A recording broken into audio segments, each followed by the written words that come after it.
നമ്മുടെ നാട്ടിൽ എലക്ഷനൊക്കെ വരുമ്പോൾ ആ എലക്ഷൻ്റെ പ്രഖ്യാപനത്തിന് ശേഷം സ്ഥാനാർത്ഥികളായ അല്ലെങ്കിൽ അതിനോട് ബന്ധപ്പെട്ട ആളുകളൊക്കെ നമ്മുടെ വീട്ടിൽ വോട്ട് ചോദിച്ചു വരാറുണ്ട്.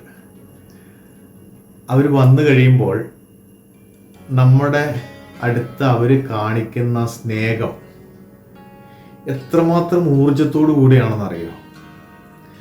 അല്ലെങ്കിൽ അത് വളരെ ആത്മാർത്ഥമായ നിർവ്യാജമായ ഒരു സ്നേഹം പോലെയൊക്കെ നമുക്ക് തോന്നും. അല്ലെന്നൊന്നും ഞാൻ പറയുന്നില്ല. അത് നിങ്ങൾക്ക് ഓരോരുത്തർക്കും എങ്ങനെ ഫീൽ ചെയ്യുന്നോ അത് നിങ്ങൾക്ക് എടുക്കാം.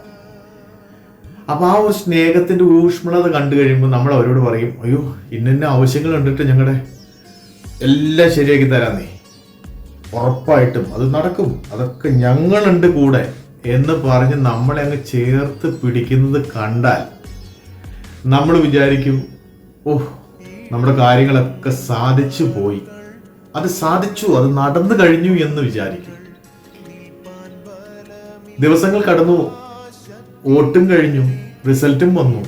ഈ പറയപ്പെട്ട ആളുകളൊക്കെ വിജയിച്ചോ തോറ്റോ എന്നുള്ളതല്ല, വിജയിച്ച ആളുകൾ വിജയിച്ച് മാറിക്കഴിഞ്ഞാൽ പിന്നീട് ഈ ഒരു ആവശ്യവുമായിട്ട് നമ്മൾ അവരുടെ മുമ്പിൽ ചെന്നാൽ 7 അയൽപക്കത്ത് നമ്മൾ കണ്ട ഒരു സ്നേഹമോ ഒരു ബന്ധമോ നമ്മളോട് കാണിക്കുമെന്ന് എനിക്ക് തോന്നുന്നില്ല. എല്ലാവരും അങ്ങനെയല്ല കേട്ടോ. ഞാൻ എല്ലാവരെ കുറിച്ചും അല്ല, ആരെയും പ്രത്യേകിച്ച് കുറ്റം പറയുന്നതല്ല, മനുഷ്യന്റെ അവസ്ഥ പറയുന്നതാണ്. ഇതുപോലെ തന്നെയാണ് നമ്മുടെ ജീവിതത്തിലും ചില സാഹചര്യത്തിൽ ആളുകൾ നമ്മളോട് പറയും, നമ്മളങ്ങ് ചേർത്ത് പിടിക്കും, നിന്റെ എല്ലാ ആവശ്യത്തിനും ഞാനുണ്ട് കൂടെ, എന്തിനാ ഭാരപ്പെടുന്നേ, ഞാനുണ്ടെന്നേ, ധൈര്യമായിട്ടിരിക്കുക, നിനക്ക് എന്താ ആവശ്യമുള്ള പറഞ്ഞാൽ മതി, ഞാനുണ്ട് കൂടെ. നമ്മൾ വിചാരിക്കും ആ വാക്കുകൾ ആത്മാർത്ഥതയുടെ വാക്കുകളാണ്. ആത്മാർത്ഥതയുടെ വാക്കുകളെന്ന് നമ്മൾ ഏറ്റെടുത്ത് ഏതെങ്കിലും സമയത്ത് നമ്മൾ ഒരു ആവശ്യവുമായിട്ട് അവരുടെ മുമ്പിൽ ചെന്നാൽ അപ്പോഴാണ് അവർ പറഞ്ഞ വാക്കും അവരുടെ പ്രവൃത്തിയും എത്രമാത്രം ബന്ധമുണ്ട് എന്ന് നമുക്ക് മനസ്സിലാക്കുന്നത്. അയ്യോ അതിപ്പോ എനിക്ക് സാധിക്കില്ല കേട്ടോ, ഇപ്പൊ എന്നെ കൊണ്ട് കഴിയും, ഞാൻ ആകെ തകർന്നിരിക്കുക, അല്ലെങ്കിൽ ഞാൻ ആകെ ശൂന്യനായിട്ടിരിക്കുക, ഇതൊക്കെ പറഞ്ഞ് എങ്ങനെയെങ്കിലും അവർ നമ്മളെ ഒഴിവാക്കും. പക്ഷെ വാക്കുകൊണ്ട് അവർ നമ്മളെ ചേർത്ത് പിടിക്കും, അയ്യോ എന്ന് പറഞ്ഞ് അഭിനയിക്കുന്നത് കണ്ടാൽ നമ്മൾ വിചാരിക്കുക അവരെ പോലെ സ്നേഹമുള്ളവർ വേറെ ആരും ഉണ്ടാകില്ല. പ്രിയമുള്ളവരെ, ഞാനിത് പറയാൻ കാരണം മനുഷ്യരൊക്കെ ഞാൻ ഉൾപ്പെടെ ഇങ്ങനെയാണ്.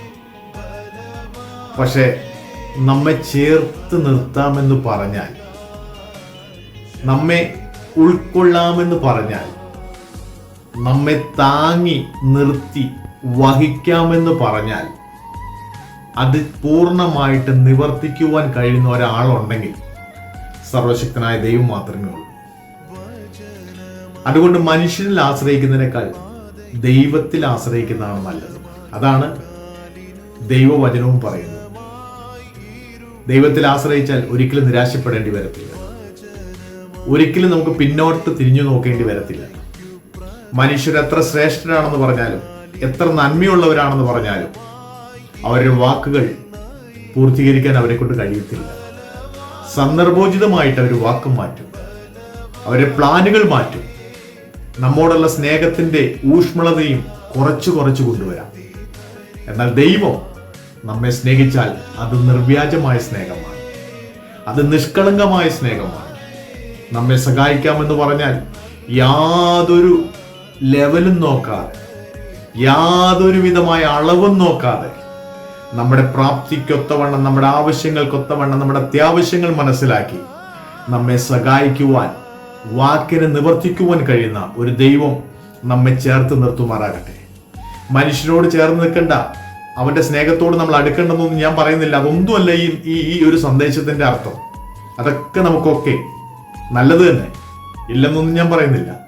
പക്ഷെ ആ വാക്കുകളേക്കാൾ ഉപരി നമ്മെ ചേർത്ത് നിർത്താമെന്ന് പറഞ്ഞാൽ ചേർത്ത് നിർത്തി നമ്മുടെ ചലനങ്ങൾ പോലും മനസ്സിലാക്കി നമ്മെ സഹായിക്കുവാൻ കഴിയുന്ന ഒരുവൻ ഉണ്ടെങ്കിൽ നമ്മുടെ ദൈവം മാത്രമേ. ആ ദൈവത്തെ നമുക്ക് പൂർണ്ണമായി വിശ്വസിക്കാം. ആ ദൈവസ്നേഹത്തിന്റെ ആ കുടക്കീഴിൽ നമുക്കായിരിക്കാം. നമുക്ക് ദൈവം എന്നെ ചേർത്ത് നിർത്തണമേ. അങ്ങ് എന്നെ അറിഞ്ഞ് എൻ്റെ അവസ്ഥകൾ, പരിമിതികൾ, പരാതികൾ, എൻ്റെ എല്ലാ സാഹചര്യങ്ങളും അറിഞ്ഞ് എന്നെ സഹായിക്കുന്ന ഒരു ദൈവം ഉണ്ടെങ്കിൽ അങ്ങ് എന്നെ ആ വിധത്തിൽ ഉൾക്കൊള്ളണമേ എന്ന് ആത്മാർത്ഥമായി നമുക്ക് ആഗ്രഹിക്കാം, പ്രാർത്ഥിക്കാം. ആ ദൈവത്തിന്റെ കരങ്ങളിൽ നമ്മെ സമർപ്പിക്കാം. ദൈവം നമ്മെ അനുഗ്രഹിക്കുന്നതാണ്.